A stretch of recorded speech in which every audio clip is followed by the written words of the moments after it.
Hello students, हम लोग magnetic effects of electric current chapter शुरू कर चुके हैं और इस चैप्टर में आज की क्लास में हमें क्या पढ़ना है सुनिएगा ध्यान से।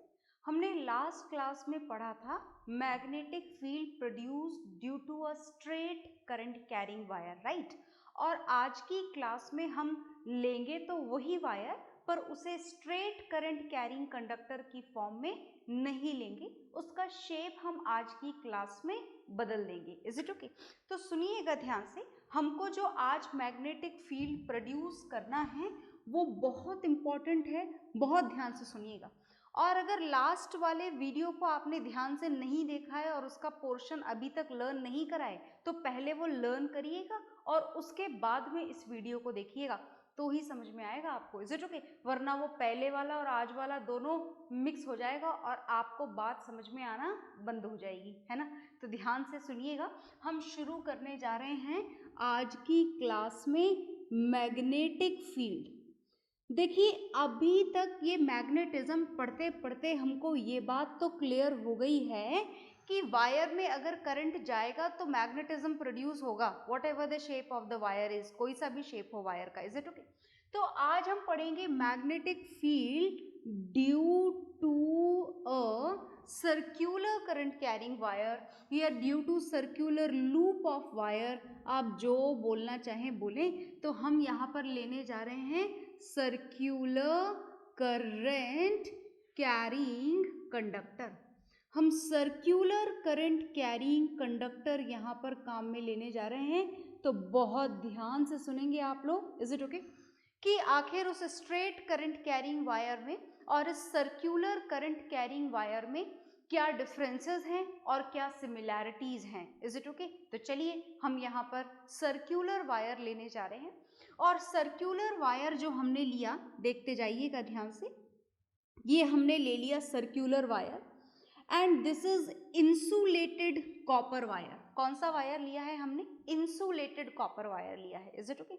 इंसुलेटेड का मतलब जिस कॉपर वायर के ऊपर प्लास्टिक कोटिंग हो रखी हो वैसा वायर हमने यहाँ पर लिया है। अब देखिए, आपको यहाँ पर इस इंसुलेटेड कॉपर वायर का एक ही टर्न दिखाई दे रहा है, पर ये एक ही टर्न हो ऐसा जरूरी नहीं है, आप इसके बहुत सारे टर्न्स भी बना सकते हैं। जैसे ये एक टर्न, ये दूसरा टर्न, ये तीसरा टर्न, ये चौथा टर्न, और फिर ला करके आप इसे इसमें करंट के फ्लो के लिए किससे कनेक्ट कर देंगे? इसके बाद में आप इसे करंट के फ्लो के लिए कनेक्ट कर देंगे बैटरी से, और बैटरी के साथ में आप लगा देंगे ये स्विच, ये बैटरी का पॉजिटिव टर्मिनल और ये नेगेटिव टर्मिनल। टारगेट हमारा क्या है? टारगेट हमारा है इस सर्क्यूलर करंट कैरिंग कंडक्टर में करंट को फ्लो करवाना, और करंट के फ्लो को करवाने के लिए हमने यहाँ पर क्या कनेक्ट कर दी है? बैटरी कनेक्ट कर दी है। Is it okay? तो देखिए, मैंने यहाँ पर बहुत सारे गोल गोल गोल गोल लूप बनाए हैं। Is it okay? जैसा कि मैंने बताया, आप चाहें तो एक भी ले सकते हैं, आप चाहें तो ज़्यादा भी ले सकते हैं। तो हम फिलहाल ज़्यादा नहीं लेंगे, हम एक ही लूप के साथ में पढ़ेंगे, क्योंकि इससे हमारा जो फिगर है वो बड़ा कंफ्यूजन भरा बन गया है, हमें समझ ही नहीं आ रहा। तो इसीलिए हम सिर्फ एक ही सर्क्यूलर लूप बनाएंगे, इतने सारे सर्क्यूलर लूप हम नहीं बनाएंगे। Is it okay? तो चलिए हम एक सर्क्यूलर लूप बनाते हैं, और ये हमने बना दिया एक सर्क्यूलर लूप। बहुत ध्यान से देखना, ये हो गया जी circular loop, done. Is it okay? और इस सर्क्यूलर लूप को आपने किससे कनेक्ट कर दिया? बैटरी से और स्विच से। करंट की डायरेक्शन मुझे लगता है कि अब तो आपके दिमाग में बिल्कुल बस गई होगी, and that is always remain same. इसको थोड़ा गोल बनाते हैं, कोशिश करते हैं गोल बनाने की। Is it okay? आप तो अपने कंपास वंपास से बिल्कुल परफेक्टली गोल बनाइएगा इसको। Is it okay? तो ये हमने बनाई हमारी सर्क्यूलर करंट कैरिंग वायर की coil. Is it okay? And what is the direction of current? The direction of current is from positive terminal to negative terminal. बहुत ध्यान से देखना, क्योंकि यहाँ पर कुछ बातें हैं जो पुराने वाले से कनेक्टेड भी हैं, कुछ डिफरेंसेस के साथ में कनेक्टेड हैं, तो इसीलिए सुनना आपको थोड़ा ज़्यादा ध्यान से पड़ेगा। Is it okay? तो देख लीजिए, करंट की डायरेक्शन कहीं हम रॉन्ग मेंशन ना कर दें। तो करंट की डायरेक्शन हमने ली है from positive terminal to negative terminal. ये हर पॉइंट में करंट की डायरेक्शन मैं इंडिकेट कर रही हूँ ताकि आपको बिल्कुल क्लियरली पता लगे that this is the direction of current. हालांकि ये जो नीचे वाला सर्किट डायग्राम है, फिलहाल हमें यहाँ पर इससे कोई मतलब नहीं है, क्योंकि हम सर्क्यूलर करंट कैरिंग वायर की बात कर रहे हैं और उसके लिए हमें बस इस सर्क्यूलर लूप का डिस्कशन करना है। इस नीचे वाले सर्किट डायग्राम से हमें कोई लेना देना नहीं है। तो भाई सबसे पहले इंपॉर्टेंट क्वेश्चन आपके सामने ये अराइज होता है कि क्या इस सर्क्यूलर करंट कैरिंग वायर से मैग्नेटिज्म प्रोड्यूस होगा या नहीं होगा, मैग्नेटिक फील्ड प्रोड्यूस होगा या नहीं होगा। तो answer is yes, magnetic field तो डेफिनेटली प्रोड्यूस होगा।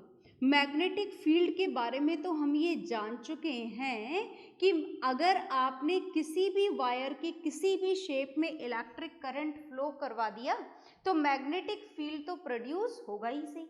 और मैग्नेटिक फील्ड के बारे में तो आप और भी बहुत सारी बातें जानते हैं। आप जानते हैं कि ये मैग्नेटिक फील्ड कैसी क्वांटिटी है, वेक्टर क्वांटिटी है। और वेक्टर क्वांटिटी का मतलब जब भी आप इस मैग्नेटिक फील्ड के बारे में जानना चाहेंगे तो आपको दो बातें जाननी होंगी। First is magnitude of magnetic field, that means the value of magnetic field, that what it is 1 Tesla और 2 टेस्ला और 3 टेस्ला और whatever। आ गई ना बात समझ में। दूसरी बात आपको जाननी होगी इस प्रोड्यूस्ड मैग्नेटिक फील्ड की डायरेक्शन। तो दोनों काम हमको यहाँ पर करने हैं। मैग्नीट्यूड तो नहीं जानना, पर हाँ फैक्टर्स जरूर जानने हैं। The factors on which the produced magnetic field due to the circular coil depends. Is it okay? तो चलिए हम जानना शुरू करते हैं। हम सबसे पहले इस मैग्नेटिक फील्ड के फैक्टर्स ही जान लेते हैं। तो देखिएगा यहाँ पर इस मैग्नेटिक फील्ड के मैग्नीट्यूड की बात हो रही है, और जब बात मैग्नीट्यूड की हो तो आप ऐसे लिखते हैं value of magnetic field, and here the value of magnetic field is directly proportional to the current flowing in the circular wire, and that is very simple, you know it well.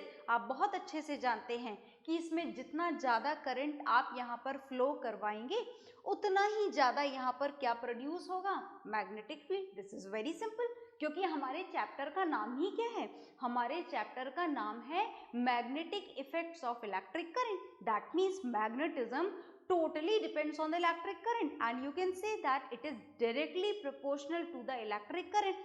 If electric current increases, magnetic field also increases. Its magnetism becomes more and more strong if we increase the value of current through it, right? Is it okay?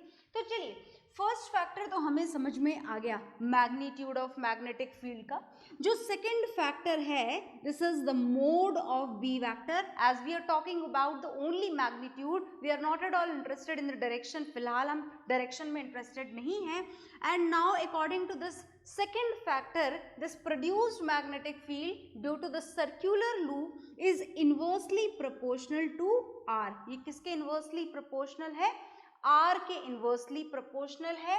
और जो third factor है वो third factor जरा ध्यान से सुनिएगा, ये जो थर्ड फैक्टर है according to this is directly proportional to number of turns. ये किसके डायरेक्टली प्रोपोर्शनल है, नंबर ऑफ टर्न्स के। क्या आप यहाँ पर नंबर ऑफ टर्न्स का मतलब समझ गए? बिल्कुल समझ गए होंगे। जैसे फिलहाल आपको यहाँ पर कितना टर्न दिखाई दे रहा है, ओनली 1 टर्न। अगर मैं यहाँ पर एक लूप के साथ में एक लूप और बना दूं तो नंबर ऑफ टर्न्स कितने हो जाएंगे, 2। मतलब करंट भी कितना हो जाएगा, डबल। तो मैग्नेटिक फील्ड भी इसके थ्रू प्रोड्यूस्ड कितना हो जाएगा, डबल। तो जितने लूप आप यहाँ पर बढ़ाते जाएंगे, जितने नंबर ऑफ टर्न्स आप यहाँ पर बढ़ाते जाएंगे, उतना ही इसका मैग्नेटिक फील्ड क्या होता चला जाएगा, स्ट्रॉन्ग होता चला जाएगा। आ गई बात समझ में? तो magnetic field is directly proportional to number of turns. तो आपने यहाँ पर 3 फैक्टर्स जान लिए हैं, that B is directly proportional to I, B is inversely proportional to R। इस R, ये R यहाँ पर क्या है, this R is the radius of circular loop। ये circular loop की क्या है यहाँ पर, रेडियस है। अगर आप रेडियस बिगर लेंगे, बिगर सर्क्यूलर लूप लेंगे अगर आप, then its magnetism will be less, inversely proportional है। ये न्यूमरेटर में है और ये डिनोमिनेटर में। और अगर आप इस सर्क्यूलर लूप की रेडियस कम लेंगे, छोटा सर्क्यूलर लूप लेंगे, in that condition it's magnetism will be more. याद रखनी है ये बात आपको। तो हमने यहाँ पर इसकी वैल्यू के लिए कितने फैक्टर्स जान लिए? 3 फैक्टर्स जान लिए। तो फिलहाल मैग्नीट्यूड के बारे में आपको इतना ही जानना था। इसके बाद में आपको जानना है डायरेक्शन के बारे में, और डायरेक्शन के बारे में मैं आपको बताऊं उससे पहले आप ये डायग्राम और ये तीनों फैक्टर्स नोट डाउन कर लीजिए अपने रजिस्टर्स में, ठीक है?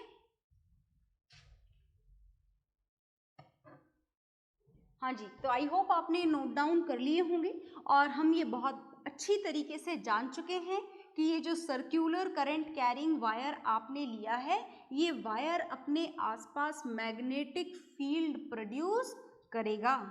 Is it okay? Magnetic field definitely produce करेगा। इस सर्क्यूलर लूप के थ्रू प्रोड्यूस्ड मैग्नेटिक फील्ड के बारे में आपको बहुत सारी बातें जाननी है, सिर्फ डायरेक्शन नहीं, और भी बहुत सारी बातें जाननी है। तो मैं आपको और भी बहुत सारी बातें बताना चाहती हूँ, और उससे पहले सबसे पहले हम डायरेक्शन जान लेते हैं एक बार, then we will learn many more. Is it okay? बहुत कुछ जानेंगे हम इसके बारे में। तो चलिए, ये जो सर्क्यूलर करंट कैरिंग वायर अपने आसपास मैग्नेटिक फील्ड प्रोड्यूस कर रहा है, उसको इंडिकेट करने के लिए हम मैग्नेटिक फील्ड लाइंस बनाते हैं। मैग्नेटिक फील्ड को इंडिकेट करने के लिए magnetic field lines, electric field को इंडिकेट करने के लिए इलेक्ट्रिक फील्ड लाइंस। तो here we have to draw the magnetic field lines. अब मैग्नेटिक फील्ड लाइंस बनाने के लिए हमको यहाँ पर काम में लेना होगा right hand thumb rule. Exactly the same rule which we used in the case of straight current carrying wire, but in a different way, थोड़े अलग तरीके से। Is it okay? Right hand thumb rule आपको काम में लेना है। ये मेरा right hand, 4 fingers and this thumb, ये दोनों के बीच में एंगल 90 डिग्री का होना चाहिए। चारों फिंगर आपस में इस तरीके से होनी चाहिए। अब हमें काम उल्टा करना है। यहाँ पर हमने लास्ट क्लास में थंब को करंट की डायरेक्शन में रखा था और फिंगर्स ने हमें मैग्नेटिक फील्ड की डायरेक्शन बताई थी। Is it okay? थोड़ा ध्यान से सुनिएगा, रूल थोड़ा अलग है, अलग तरीके से काम में लेना है। ध्यान से सुनोगे तो ही समझ में आएगा, ठीक है? तो अब हमें उल्टा काम करना है। उल्टा काम करना है मतलब समझ में आया? पहले थंब करंट की डायरेक्शन में था और फिंगर्स मैग्नेटिक फील्ड की डायरेक्शन इंडिकेट कर रही थी, और आज की क्लास में सर्क्यूलर करंट कैरिंग कंडक्टर के लिए हमारी फिंगर्स करंट की डायरेक्शन में बेंड होंगी और जो थंब है वो इंडिकेट करेगा मैग्नेटिक फील्ड की डायरेक्शन। कहाँ पर? बहुत ध्यान से सुनिएगा, ये बहुत इंपॉर्टेंट हिस्सा है।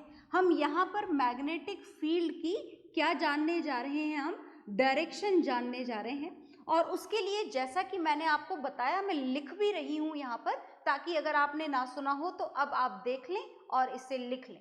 इसके लिए हमारी जो राइट हैंड की फिंगर्स हैं, कौन से हैंड की फिंगर्स? राइट हैंड की जो फिंगर्स हैं, fingers, is it okay? Not thumb, fingers, all the set of fingers, is it okay? Right hand की fingers. These right handed fingers should be bent in the direction of current. भूलेंगे तो नहीं आप? Is it okay? भूलना है ही नहीं, क्योंकि बार बार revise करना है। रिवाइज करोगे तो नहीं भूलोगे। तो ध्यान से सुनिए और ध्यान से रिवाइज करिए, बार बार पढ़िए और बार बार अप्लाई करिए, बार बार ये सर्किट डायग्राम बनाइए, कभी ऐसे करंट वाला और कभी ऐसे करंट वाला, है ना? तो चलिए आगे चलते हैं। अब ये जो राइट हैंड की फिंगर्स हैं, ये तो हमने लिख दिया कि करंट की डायरेक्शन में आपको इन्हें क्या करना है? बेंड करना है। और अब हमें करंट की डायरेक्शन थोड़े ना जाननी है, हमें तो मैग्नेटिक फील्ड की डायरेक्शन जाननी है। And to know the direction of magnetic field we have to use the thumb of right hand. आपको राइट हैंड का क्या काम में लेना पड़ेगा? थंब काम में लेना पड़ेगा। Is it okay? जो थंब है वो थंब इंडिकेट करेगा डायरेक्शन। किसकी डायरेक्शन? बहुत ध्यान से सुनना, direction of magnetic field indicate करेगा, और वो भी एक पर्टिकुलर रीजन के लिए। कौन से रीजन के लिए? For the inner region, for the inner region of circular coil. आई बात समझ में? चलो आ गई होगी, और नहीं भी आई है तो भी परेशान मत होइए, क्योंकि हम इसे अप्लाई करेंगे और अप्लाई करते ही आपको बात समझ में आ जाएगी। Is it okay? तो चलिए अप्लाई करते हैं। ये राइट हैंड, मेरा राइट हैंड, आपको अपना राइट हैंड यूज करना है, और आप अपना राइट हैंड यूज कर पाओ आपके सर्किट के लिए, उसके लिए ये सर्किट डायग्राम आपके रजिस्टर्स में बना हुआ होना चाहिए। तो आई होप आपने बना लिया है, और नहीं बनाया है तो अभी भी वीडियो पॉज कर दें और इसको बना लें, ताकि आप इस रूल को अपने हिसाब से अपने रजिस्टर के लिए यूज करें, इस बोर्ड के लिए नहीं। ठीक है? तो राइट हैंड थंब रूल हम अप्लाई करने जा रहे हैं। जैसा कि यहाँ पर मैं मेंशन कर चुकी हूँ, fingers should be bended in the direction of current and thumb will indicate the direction of magnetic field for the inner region of circular coil. Is it okay? Thumb कौन से एरिया के लिए magnetic field की direction बताएगा? Inner region के लिए। तो चलिए शुरू हो जाइए और देखिए ध्यान से, ये मेरा राइट हैंड, याद रखना राइट हैंड की जगह लेफ्ट हैंड काम में मत लेना, डायरेक्शन पूरी रिवर्स हो जाएगी, पूरी उल्टी मिल जाएगी, और डायरेक्शन उल्टी मिल गई तो काम हमारा गड़बड़ हो जाएगा, तो काम गड़बड़ नहीं होना चाहिए। देखिएगा ध्यान से, now the fingers should be bended in the direction of current. Bended हो गई, बेंड, बिल्कुल बेंड हो गई। और देखो मेरा थंब, इनर रीजन के लिए डायरेक्शन जाननी है हमको। इनर रीजन का मतलब ये पूरा रीजन कौन सा रीजन है? इनर रीजन है, ये वाला रीजन है ना। तो ये देखो थंब किधर जा रहा है? इनवर्ड। किधर जा रहा है? इनवर्ड। तो चलिए बना लेते हैं डायरेक्शन। अब देखिए बात ऐसी है कि ये आपने इनवर्ड बना ली, और बना लो, ये और इनवर्ड बना ली, इधर से भी बना लो, ये इधर से भी इनवर्ड बना ली, और बना लेते हैं, ये और इनवर्ड बना ली, और बनाते हैं। इनवर्ड का मतलब तो समझ में आ रहा है ना? देखो ये 3D फिगर है और 2D बोर्ड पर बन रहा है, तो आपकी इमेजिनेशन पावर थोड़ी स्ट्रांग होनी चाहिए। Is it okay?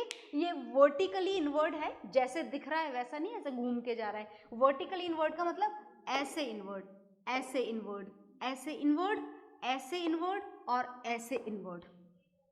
Perpendicular inward, आ गई ना बात समझे? परपेंडिकुलर इनवर्ड जा रहा है। इस सर्क्यूलर वायर के अंदर हर पॉइंट पर मैग्नेटिक फील्ड की डायरेक्शन कौन सी है? Perpendicular inward. वर्टिकल इनवर्ड भी बोल सकते हैं आप इसे। Is it okay? आ गई बात समझ में? पर देखिए बात ऐसी है कि हमने तो पढ़ा था कि magnetic field lines are always in the form of closed loop. तो ये तो लूप क्लोज है ही नहीं, ये तो ओपन है, इन्हें क्लोज भी तो करना पड़ेगा। तो चलिए क्लोज करते हैं, और क्लोज करने के लिए हमें ऐसे इनको बाहर लाना पड़ेगा, और जब बाहर लाओगे तो बाहर वाले एरिया में डायरेक्शन क्या हो जाएगी? ये यहाँ से अंदर गया और ये यहाँ से बाहर आ गया, ये यहाँ से अंदर गया और ये यहाँ से, देखो ये अंदर जा रहा है इनवर्ड और ये आउटवर्ड। ये सही कर लेना आप इसको। ये यहाँ से इनवर्ड जा रहा है और ये इनवर्ड जाते जाते ये हो गया यहाँ पर direction outward. Is it okay? Look here again, ये इनवर्ड और ये आउटवर्ड, ये इनवर्ड और ये आउटवर्ड, और ये दोबारा से इनवर्ड और ये दोबारा से आउटवर्ड। तो मतलब समझ में आया आपको कि इस पूरे सर्कुलर लूप के इनर रीजन में जो डायरेक्शन हमें मिल रही है वो कौन सी मिल रही है? इनर रीजन में। इनर रीजन में, ये इनर रीजन है ना, पूरा इनर रीजन का मतलब सर्कुलर लूप के पूरे अंदर का रीजन। इस सर्कुलर लूप के पूरे अंदर के रीजन में हमें मैग्नेटिक फील्ड की डायरेक्शन कौन सी मिल रही है? हमें मैग्नेटिक फील्ड की डायरेक्शन मिल रही है परपेंडिकुलर इनवर्ड। वर्टिकल इनवर्ड भी बोल सकते हैं और परपेंडिकुलर इनवर्ड भी बोल सकते हैं, या फिर सिर्फ इनवर्ड भी बोल सकते हैं। और अगर आप इस सर्कुलर लूप के बाहर आ जाएं तो ये सर्कुलर लूप के बाहर का एरिया है, ये सर्कुलर लूप के बाहर का एरिया है। तो बाहर के एरिया की अगर बात करें, ये बाहर के एरिया की अगर आप बात करेंगे तो ये बाहर के एरिया की भी बात कर लेते हैं। और बाहर के एरिया के लिए डायरेक्शन आपको कौन सी मिल रही है?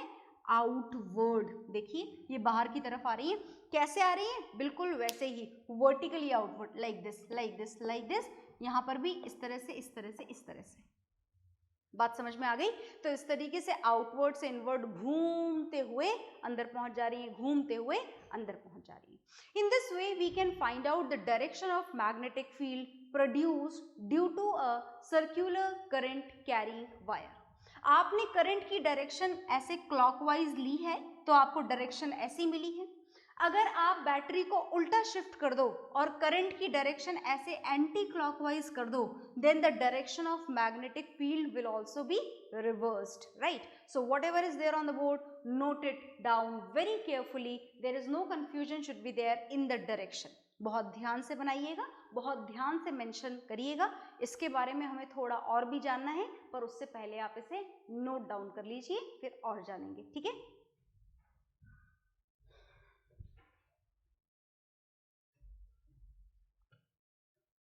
हाँ जी, तो आपने नोट डाउन आई होप कर लिया होगा। और देखिए काम सिर्फ होप से नहीं चलता है, आपको नोट डाउन करना ही है। Is it okay? Any how आपको ये नोट डाउन करना है। अब इसके बारे में मैं आपको कुछ और भी बताना चाह रही थी। Is it okay? बहुत ध्यान से सुनिएगा, बात अभी तक सेम पॉइंट पे अटकी हुई है, that is the magnetic field produced due to this circular current carrying wire. और हम ये जानना चाहते हैं कि ये जो सर्कुलर करंट कैरिंग वायर है, अगर बात इसके सेंटर की जाए, सर्कुलर करंट कैरिंग वायर के सेंटर की अगर बात की जाए, तो इस सेंटर पे दो बातें हैं जो आपको जाननी है। पहली बात आपको ये जाननी है, कौन सी बात जाननी है, बहुत ध्यान से सुनिएगा। We are going to talk about the centre of this coil, centre of this circular loop. So what are the special features of this particular circular loop and when we are talking about its center, क्या special features आ जाते हैं? सबसे ज्यादा important special feature ये है कि when we talk about the center of the circular loop, then magnetic field at the center is maximum. Magnetic field की value centre पर कैसी होती है? मैक्सिमम होती है। और सेंटर पर मैक्सिमम होने का कारण क्या होता है वो भी सुनिएगा। ये जो आपकी सर्कुलर कॉइल है, देखिए ध्यान से, अगर बात सेंटर की जाए तो सेंटर पर इस वायर और इस वायर, ये लेफ्ट हैंड साइड वाले वायर, राइट हैंड साइड वाले वायर, ऊपर वाले वायर, नीचे वाले वायर, हर तरीके से इस सेंटर पर बिल्कुल इक्वल मैग्नेटिक फील्ड मिल रहा है। और ये सारे मैग्नेटिक फील्ड सेंटर पर पहुंच करके क्या हो जाया करते हैं? ऐड हो जाया करते हैं। Is it okay? और इन सारे एडिशन के कारण जो मैग्नेटिक फील्ड की वैल्यू होती है वो क्या होती है? मैक्सिमम होती है। कहां पर मैक्सिमम होती है? At the centre of circular loop. Is it okay?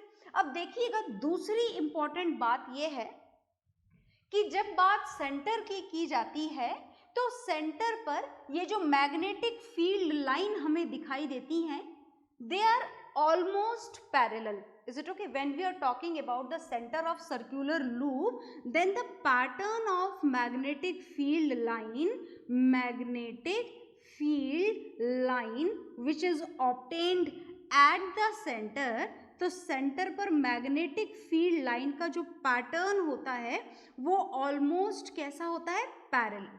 और ये बात हम पहले ही पढ़ चुके हैं कि अगर मैग्नेटिक फील्ड लाइन पैरेलल हो, इन दैट पर्टिकुलर कंडीशन क्या होता है? मैग्नेटिक फील्ड उस पर्टिकुलर एरिया में कैसा होता है? यूनिफॉर्म मैग्नेटिक फील्ड होता है। तो मानो कि एग्जाम में क्वेश्चन पूछा जाए कि गिव टू केसेस और 3 केसेस और 1 cases where we can obtain the uniform magnetic field, then one of the answer is that the uniform magnetic field can be obtained at the center of circular coil. So whatever is there on the board, just note it down very carefully. एक बात और है जो मुझे आपको circular loop के बारे में बतानी है, पर उससे पहले आप इसे नोट डाउन कर लीजिए।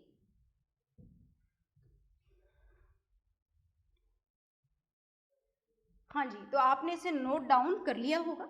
और नोट डाउन करने के बाद में जैसा कि मैंने बोला आपको कि मुझे आपको इस सर्कुलर लूप के बारे में एक बात और बतानी है। और ये जो एक बात और बतानी है, ये बड़ी सरप्राइजिंग है आपके लिए। और बात सरप्राइजिंग क्यों है? क्योंकि जो बात मैं आपको बताने जा रही हूँ वैसा हमें इस सर्क्यूलर लूप में दिखता नहीं है। Is it okay? तो दिखता नहीं है और होता है। तो चलिए जानते हैं कि आखिर ऐसी कौन सी बात है। तो बहुत ध्यान से देखिएगा। तो when we are talking about this circular current carrying coil, तो बहुत इंपॉर्टेंट बात ये है कि ये सर्क्यूलर करंट कैरिंग जो कंडक्टर आपने यहाँ पर लिखा हुआ है, it act like a bar magnet. Bar magnet का मतलब इस सर्क्यूलर कॉइल के पास में शेप तो इसका बार मैग्नेट की तरह नहीं होता, but it has two poles, north pole and south pole. अब कहाँ हमको पोल दिखाई दे रहे हैं? इसके अंदर दिखाई दे रहे हैं क्या आपको नॉर्थ पोल और साउथ पोल? बिल्कुल भी नहीं। पर देखिएगा कि आखिर आपके पास में जो सर्क्यूलर करंट कैरिंग कॉइल है, जैसे ये बनाई मैंने एक छोटी सी सर्क्यूलर करंट कैरिंग कॉइल, और ये एक और बनाई छोटी सी सर्क्यूलर करंट कैरिंग कॉइल। बहुत ध्यान से देखिएगा। ये मैं यहाँ पर n लिखने जा रही हूँ थोड़े अजीब तरीके से, विद द डायरेक्शन मेंशन्ड। मतलब आप समझे? चलो समझा देंगे थोड़ी सी देर में। और ये यहाँ पर हमने लिखा s with again a particular direction. अगर आप इस n को ध्यान से देखें तो this represent the anti clock wise direction and this south pole represents the clockwise direction. Is it okay? आई बात समझ में? मतलब अगर किसी भी सर्क्यूलर लूप में एंटी क्लॉकवाइज डायरेक्शन में करंट फ्लो हो रहा होगा तो वो किसकी तरह एक्ट करेगा? नॉर्थ पोल की तरह। और किसी भी सर्क्यूलर लूप में अगर क्लॉकवाइज डायरेक्शन में करंट फ्लो हो रहा होगा तो वो किसकी तरह एक्ट करेगा? साउथ पोल की तरह। अब जरा इमेजिन करो कि कोई सा भी सर्क्यूलर लूप है, बहुत ध्यान से देखना, जैसे ये सर्क्यूलर लूप है, ये circular loop, and in this circular loop the current is flowing in this direction. ये सर्क्यूलर लूप है और इसमें करंट फिलहाल आपके हिसाब से कौन सी डायरेक्शन में फ्लो हो रहा है? इस डायरेक्शन में। और ये कौन सी डायरेक्शन है? Clockwise direction. तो जब क्लॉकवाइज डायरेक्शन में करंट फ्लो होता है तो ये वाला जो एंड है, जो फेस आपको दिखाई दे रहा है, ये फेस किसकी तरह एक्ट करेगा? साउथ पोल की तरह। अब बहुत ध्यान से सुनना, थोड़ी 3D इमेजिनेशन है, 2D में समझनी है। तो जैसे देखो आप अपनी जगह पर बैठे हो और मैं यहाँ अपनी जगह पर, अगर आपके और मेरे बीच में कोई सर्क्यूलर कॉइल आ जाए, ध्यान से इमेजिन करना, बिल्कुल स्ट्रॉन्ग इमेजिनेशन पावर के साथ में। मैंने बोला आपके और मेरे बीच में ये स्ट्रॉन्ग, ये सर्क्यूलर कॉइल आ गई है और इसमें करंट की डायरेक्शन देखना आपको कौन सी दिखाई देती है? आपके लिए मैंने बोला this is the direction of current in which my finger is moving. तो कौन सी डायरेक्शन आपको दिखाई दे रही है? क्लॉकवाइज। पर मुझे वही डायरेक्शन कौन सी दिखाई दे रही है? Anti clockwise. आ गई बात समझ में? तो आपकी तरफ वाला फेस हो जाएगा साउथ पोल और मेरी तरफ वाला फेस हो जाएगा नॉर्थ पोल। मतलब ये जो फेस आपको दिखाई दे रहा है ये कौन सा पोल है? South pole. और इसी के जस्ट पीछे वाला जो फेस है वो कौन सा पोल हो जाएगा? North pole. Is it okay? And because of this only, this circular loop act like a bar magnet as it has two poles in it. One is north pole and another is south pole. So whatever is there on the board, you just note it down very carefully, okay?